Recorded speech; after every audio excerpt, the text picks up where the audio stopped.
Students हम बात कर रहे थे डायमैग्नेटिक मटेरियल्स की, और इसकी जो एग्जांपल है हमारे पास आप यहाँ पर देख रहे हैं कि एक लिविंग फ्रॉग है, उसकी जो एक रफ सी स्केच है हमने दिखाई हुई है। आप देख रहे हैं कि अगर फ्रॉग को इस तरह हम रखें और यहाँ से एक्सटर्नल मैग्नेटिक फील्ड हो, एक्सटर्नल मैग्नेटिक फील्ड अप्लाई कर लें, एक्सटर्नल मैग्नेटिक फील्ड को हम बी से डिनोट करते हैं, मैग्नेटिक फील्ड को बी से डिनोट करते हैं, एक्सटर्नल मैग्नेटिक फील्ड अप्लाई कर ले तो हम जानते हैं कि फ्रॉग के अंदर जो ज्यादा पार्ट है वो वाटर का है, वाटर का, और हम वाटर जो है वो एक डायमैग्नेटिक मटेरियल है, यानी वो किसी भी एक्सटर्नल मैग्नेटिक फील्ड से जो है वो रिपेल होते हैं डायमैग्नेटिक मटेरियल्स।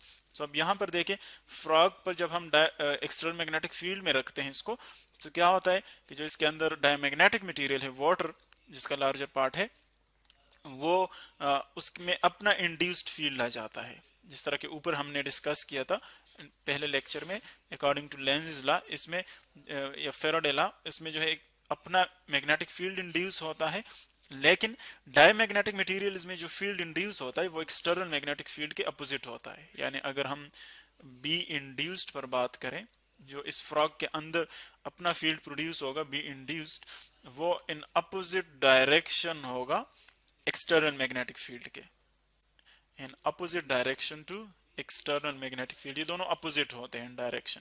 अगर ये सपोज अपवर्ड है फॉर एग्जांपल, सो ये डाउनवर्ड होगा, अगर ये डाउनवर्ड है तो दूसरा अपवर्ड होगा। तो अब यहाँ पर जो अगर आप फॉर एग्जांपल एक फील्ड अप्लाई कर रहे हैं यूं, एक फील्ड इस डायरेक्शन में अप्लाई कर रहे हैं, सो जो इसका अपना डायमैग्नेटिक फील्ड होगा वो डाउनवर्ड होगा, सो इसीलिए एक दूसरे को वो रिपेल करते हैं। तो जब वो रिपेल करते हैं सो फ्रॉग जो है वो एक्सटर्नल मैग्नेटिक फील्ड से रिपेल होता है और वो ऊपर चला जाता है इनटू द एयर। और आप देख रहे हैं कि उसका जो वेट है जो ग्रेविटी की वजह से वो नीचे है, वो नीचे एक्ट कर रहा है, लेकिन जो उसके ऊपर डायमैग्नेटिक फोर्स है वो ऊपर एक्ट कर रहा है इन अपोजिट डायरेक्शन, क्योंकि वो रिपेल हो रहा है एक्सटर्नल मैग्नेटिक फील्ड से। तो इसीलिए देखे ये उसकी अपनी जो इंड्यूस्ड फील्ड है उसकी डायरेक्शन है इंड्यूस्ड फील्ड, और इस पर जो डायमैग्नेटिक फोर्स लग रहा है वो ऊपर डायरेक्शन में है, जो रिपेल हो रहा है ये एक्चुअली। तो हम देख रहे हैं कि हमने फ्रॉग को जो है वो लेविटेट किया हुआ है एयर में, इसको हमने हैंग किया हुआ है, लेविटेट किया है with the help of magnetic force, यानी कोई इसके नीचे सपोर्ट नहीं है, कोई हमने मटेरियल यूज नहीं किया है, सिर्फ मैग्नेटिक फोर्स जो है वो यूज किया है। और मैग्नेटिक फोर्स यहाँ पर क्या कर रहा है, बैलेंस कर रहा है ग्रेविटेशनल फोर्स को। यानी हम यूज कह सकते हैं कि डायमैग्नेटिक फोर्स जो है, डायमैग्नेटिक फोर्स वो बैलेंस कर रहा है किसको, ग्रेविटेशनल फोर्स को, या आप उसको सिंपली वेट कह सकते हैं, वेट को जो है वो बैलेंस कर रहा है। सो इस तरह के लेविटेशन को जब हम मैग्नेटिक फील्ड की वजह से किसी चीज को लिफ्ट करते हैं, उठाते हैं, उसको हम क्या कहते हैं, मैग्नेटिक लेविटेशन। ये तो एक जनरल एग्जांपल है जो कि बहुत इंटरेस्टिंग भी है। इसके अलावा हम जानते हैं जो सुपर कंडक्टर्स होते हैं, सुपर कंडक्टर्स उसको भी हम यूज करते हैं, सुपर कंडक्टर्स को हम यूज करते हैं एज अ डायमैग्नेटिक मटेरियल। जिस तरह के पहले हमने बात की थी, ये लार्जली यूज होते हैं मैग्नेटिक लेविटेटेड ट्रेन्स में, मैग्नेटिक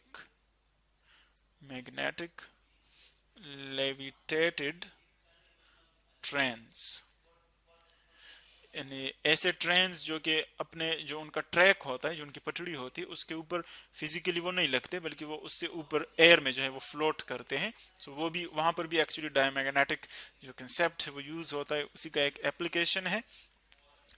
सुपर कंडक्टर जो हम वहां पर यूज करते हैं, सुपर कंडक्टर्स मीन जिसकी जो रेजिस्टेंस है किसी स्पेसिफिक टेम्परेचर पर जीरो हो जाए मटेरियल्स की, तो उनको हम सुपर कंडक्टर्स कहते हैं, और उस टेम्परेचर को हम क्रिटिकल टेम्परेचर टीसी से डिनोट करते हैं। सो वहां पर भी इसको हम यूज करते हैं। ये कुछ जनरल इसके एप्लीकेशंस थे जो हमने देखे। डायमैग्नेटिक मटेरियल्स का कॉन्सेप्ट हमने देखा। एक्चुअली अगर आप एक्सटर्नल मैग्नेटिक फील्ड पर जो है वो यहाँ से रिमूव करते हैं, एक्सटर्नल मैग्नेटिक फील्ड अगर आप रिमूव कर ले, सो उसकी जो इंड्यूस्ड मैग्नेटिक फील्ड है वो भी रिमूव हो जाती है। यानी एक्चुअली डिपेंड करता है एक्सटर्नल मैग्नेटिक फील्ड पर। जब तक एक्सटर्नल मैग्नेटिक फील्ड रहेगा तब तक डायमैग्नेटिज्म रहेगा मटेरियल में, ये वैनिश हो जाए तो वो भी खुद वैनिश हो जाता है। बिल्कुल इसी तरह जिस तरह के आप आम लाइफ में इलेक्ट्रोस्टैटिक्स के जो एग्जांपल्स है वो आप दे सकते हैं, यानी एनालॉगस एग्जांपल आप ले सकते हैं। आपके पास एक चार्ज ऑब्जेक्ट है फॉर एग्जांपल, ये एक चार्ज ऑब्जेक्ट आप कंसीडर कर ले, इस पर पॉजिटिव चार्ज है, इसको अब पीस ऑफ पेपर के करीब, जिस तरह के हमने देखा था इलेक्ट्रोस्टैटिक्स में, आप ले आते हैं। सो पीस ऑफ पेपर जो है वो न्यूट्रल है, देखें ये न्यूट्रल है, लेकिन जब आप इसको करीब ले आते हैं तो क्या होता है, ये इसकी तरफ अट्रैक्ट होता है। तो न्यूट्रल बॉडी किस तरह अट्रैक्ट होती है, इसका मतलब ये है कि इसके अंदर जो पार्टिकल्स हैं, जो एटम्स या मॉलिक्यूल्स हैं, वो एक्चुअली पॉजिटिव की तरफ इलेक्ट्रॉन्स करीब आ जाते हैं, और जो पॉजिटिव न्यूक्लियाई है वो दूसरे साइड की तरफ शिफ्ट हो जाते हैं, रिपेल हो जाते हैं। तो यहाँ पर भी एक इलेक्ट्रिक डायपोल बनता है, देखें इलेक्ट्रॉन्स इसकी तरफ आ जाते हैं, पॉजिटिव चार्ज दूसरी साइड पे। तो ये एक इंड्यूस्ड इसमें जो है पोलराइजेशन हमने की है, तो उस वजह से ये अट्रैक्ट होता है। और अगर आप ये चीज हटाए यहाँ से, इसको हटाए, तो ये फिर अपनी न्यूट्रल फॉर्म में आ जाते। तो बिल्कुल इसी तरह जो डायमैग्नेटिक मटेरियल्स हैं वो डिपेंड करते हैं एक्सटर्नल मैग्नेटिक फील्ड पर, उसमें इंड्यूस्ड जो है मैग्नेटिज्म आ जाती है। और जब आप एक्सटर्नल मैग्नेटिक फील्ड रिमूव करते हैं, सो तब उसकी जो मैग्नेटिक इफेक्ट्स हैं, इंड्यूस्ड मैग्नेटिज्म, उसकी भी जो मैग्नेटिक इफेक्ट्स है वो क्या हो जाती है, वो वैनिश हो जाती है।